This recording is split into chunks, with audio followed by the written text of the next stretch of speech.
Good morning. So, meron tayo ditong comment. Basahin natin. Ano ba name nito? Si Jerwin. Ang sabi niya, Sir Idol, isa akong OFW. Gusto ko nang umuwi ng Pinas at mag-business ng manok. Ano po ba mapapayo mo sa akin? At ano magandang simula? Salamat, Idol.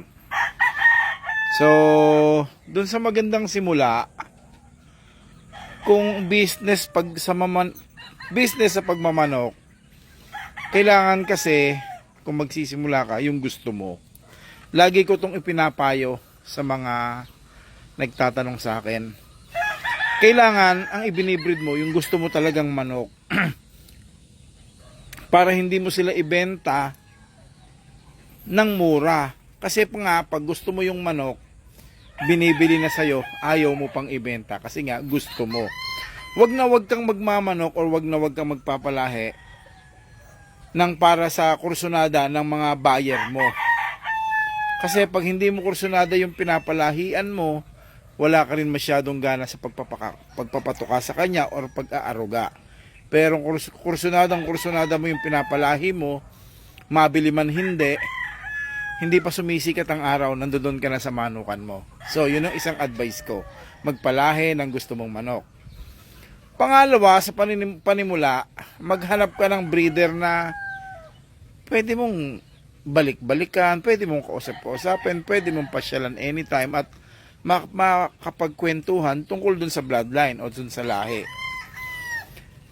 Tulad nga nung sinasabi ko, yung mga binebenta kong mga batang manok, doon sa mga mag-uumpisa, pag sinabi kong breeder, kahit sisew, breeder yung kaya lang, may risk, may disgrasya pag bata yung manok. Pero kung igagade ka naman ng nabilhan mo, bakit hindi?